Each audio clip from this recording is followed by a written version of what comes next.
News bulletin में आपका स्वागत है। आइए जानते हैं बिहार की 30 फटाफट बड़ी खबरों को। सांसद पप्पू यादव को न्यायिक हिरासत में बेऊर जेल भेज दिया गया है। उनकी तबीयत को देखते हुए उनका इलाज पीएमसीएच में कराया जाएगा। इस मामले पर कांग्रेस नेता राहुल गांधी ने प्रतिक्रिया देते हुए कहा कि उनकी आवाज को दबाने की कोशिश की जा रही है। अंडर 19 वर्ल्ड कप जीतने के बाद टीम के खिलाड़ी जश्न में डूबे नजर आए।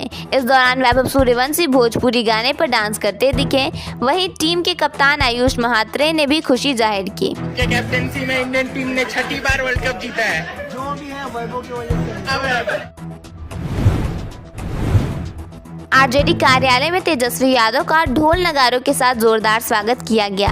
कार्यकारी राष्ट्रीय अध्यक्ष बनाए जाने के बाद वह पहली बार पार्टी कार्यालय पहुंचे, जहां कार्यकर्ताओं ने उनका उत्साहपूर्वक अभिनंदन कराया। सासाराम में पवन सिंह पर तंज कसते हुए खेसारी लाल यादव ने कहा कि उनका गाना एक ही आदमी सुनता है और उन्हें नेता नहीं बनना है। उनके इस बयान की चर्चा हो रही है। मधेपुरा में मिड डे मील का खाना खाने के बाद करीब 70 बच्चे बीमार हो गए। बच्चों को उल्टी, पेट दर्द और घबराहट की शिकायत हुई। खाने में छिपकली गिरने की आशंका जताई जा रही है। बिहार बोर्ड इंटर परीक्षा के दौरान अब तक 62 छात्रों को निष्कासित किया जा चुका है। चौथे दिन 12 परीक्षार्थी नकल करते पकड़े गए। इस परीक्षा में करीब 13 लाख बच्चे शामिल हो रहे हैं। बिहार के इथेनॉल प्लांट बंद होने की कगार पर पहुंच गए हैं। बक्सर में इससे 700 लोगों की रोजी रोटी पर संकट खड़ा हो गया है। कंपनी का कहना है कि स्टॉक भरा हुआ है और सप्लाई आधी हो गई है, जबकि कर्मचारियों ने चिंता जताते हुए कहा कि ऐसे में घर चलाना मुश्किल हो जाएगा। 300 किलो सोना लूटने वाले गैंग के सरगना प्रिंस के एनकाउंटर के बाद उसके पिता ने एसटीएफ को शुक्रिया कहा। प्रिंस पर 7 राज्यों में गोल्ड लूट समेत कुल 18 मामले दर्ज थे।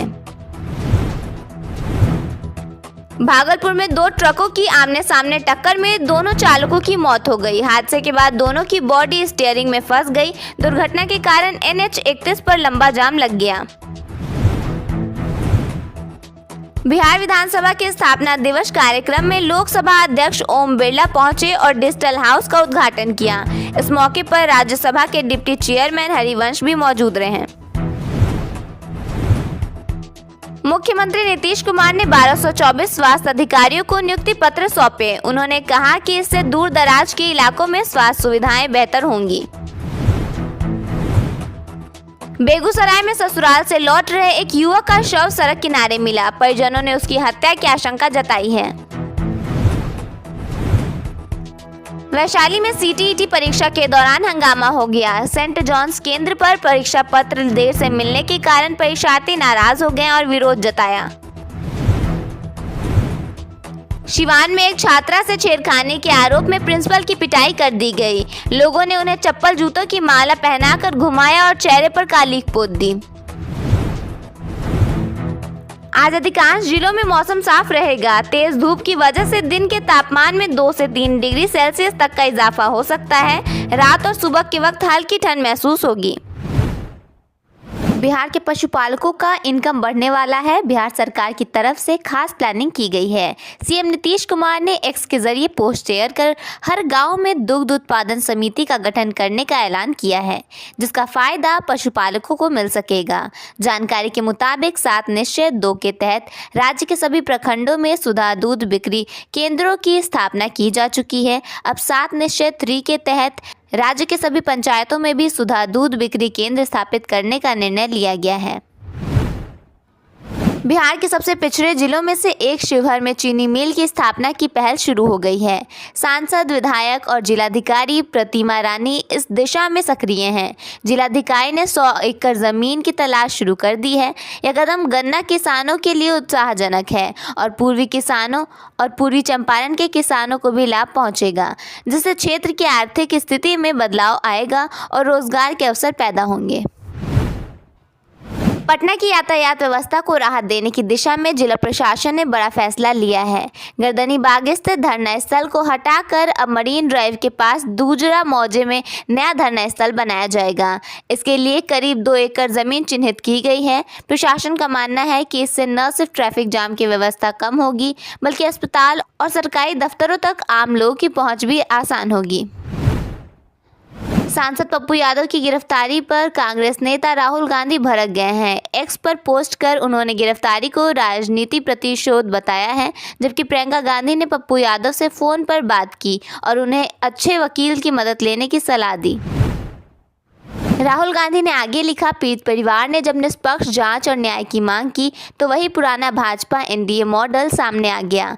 केस को भटकाओ, परिजनों को प्रताड़ित करो और अपराधियों को सत्ता का संरक्षण दो। इस बेटी के लिए न्याय की आवाज़ बनकर साथ ही सांसद पप्पू यादव जी मजबूती से खड़े हुए। आज उनकी गिरफ्तारी साफ तौर पर राजनीतिक प्रतिशोध है, ताकि जवाबदेही मांगने वाली हर आवाज़ को डराया और दबाया जा सके। राहुल गांधी ने यह भी लिखा, सबसे चिंताजनक तथ्य यह है कि यह घटना किसी एक मामले तक सीमित नहीं दिखती।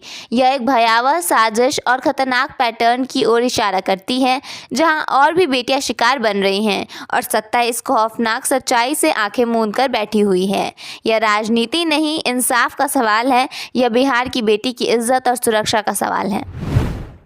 बिहार के करीब 9 लाख सरकारी कर्मचारियों को अब इलाज के समय कैश लेकर अस्पताल के काउंटर पर खड़ा नहीं होना पड़ेगा।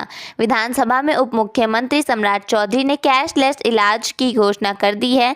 खास बात यह है कि इस सुविधा का लाभ विधायक और विधान पार्षद भी उठा सकेंगे। सरकार जल्द ही इसके लिए पूरा सिस्टम तैयार करेगी, जिसके बाद स्वास्थ्य विभाग इसे लागू करेगा। मुख्यमंत्री नीतीश कुमार की अध्यक्षता में हुई बैठक में बिहार नगर पालिका विधेयक को मंजूरी दे दी गई है। इस फैसले के बाद राज्य के शहरी निकायों की स्थायी समिति के सदस्यों का चयन अब नामांकन नहीं बल्कि चुनाव से होगा। नगर निकायों के सभी निर्वाचित सदस्य इस चुनाव में मतदाता होंगे और गुप्त मतदान के आधार पर समिति का गठन किया जाएगा। घूसखोरों के खिलाफ बिहार सरकार जीरो टॉलरेंस की नीति अपना रही है। इसी क्रम में राज्य के 3 जिलों में निगरानी थाना खोलने का फैसला लिया गया है। इसके साथ ही केस की संख्या बढ़ने की वजह से बिहार में कोर्ट की संख्या भी बढ़ाने पर ध्यान दिया जा रहा है।